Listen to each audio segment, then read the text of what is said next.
So that is the plan, and I wanted to share that with you. I know you all are interested in some of the new things that NASA is doing.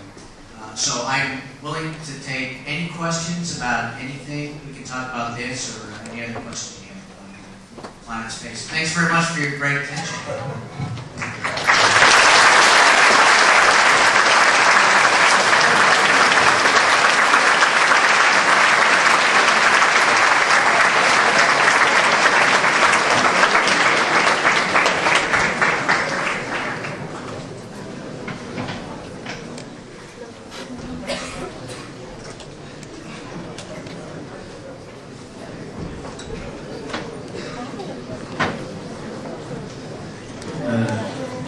Thank you very much for a very nice presentation. I think that most of you want to have such experience like you had already, but well, probably before you, everything is open.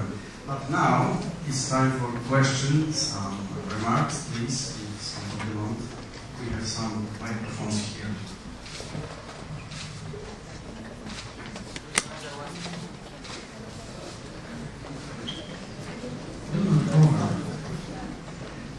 Even we may ask in Polish, I guess, yes? May we ask in Polish? Okay. Some questions may be in Polish, so we try to translate, or we have some person who translates very well. Proszę, please. Thank you.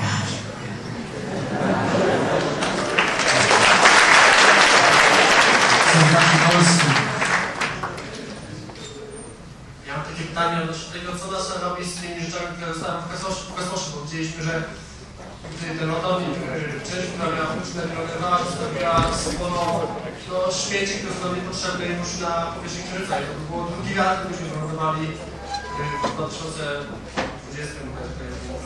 Także już raz zostawiliśmy w 1969 roku coś takiego i teraz zostawiliśmy po raz drugi.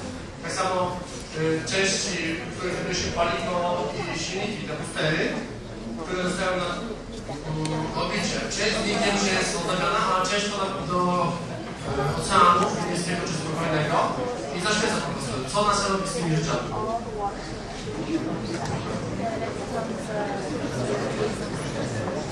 Some sounds from Greenpeace.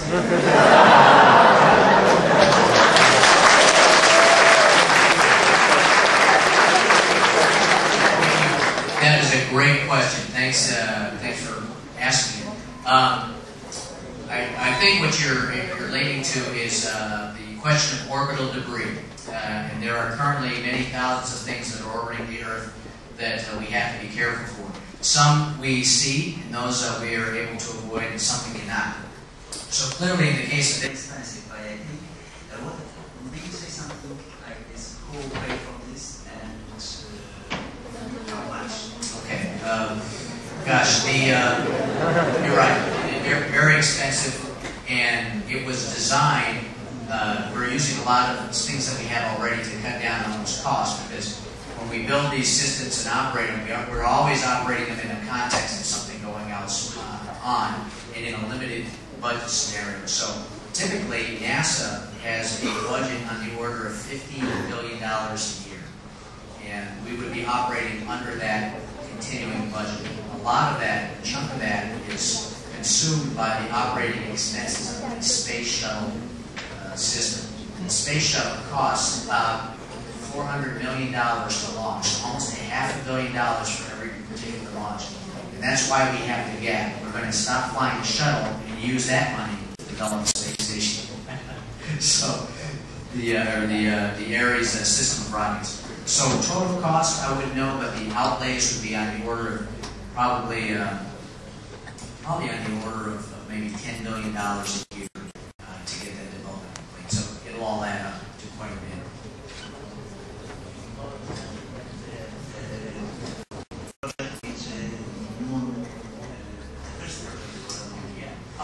There was about $10 billion.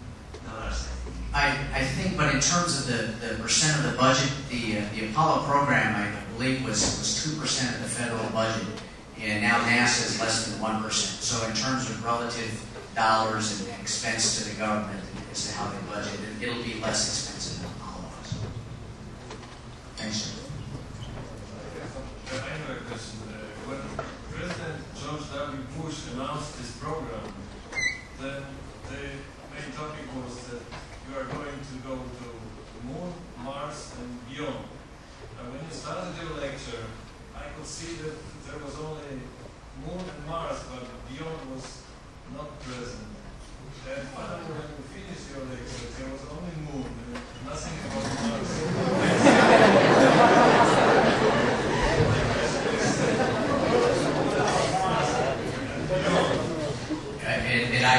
constrained. I did constrain to talk about Mars just for time. I guess the main thrust of the lecture was because of the moon being used as a stepping stone to Mars. Before we can put any people on Mars, we have to give them the ability to solve problems on their own. And this is going to be very difficult. Mars, by transit, the closest approach it is 6 months away. So if there's an accident on Mars where let's say they lose their supplies or lose power, we can't bring those astronauts home in a reasonable time. If they get hurt, if they're seriously ill.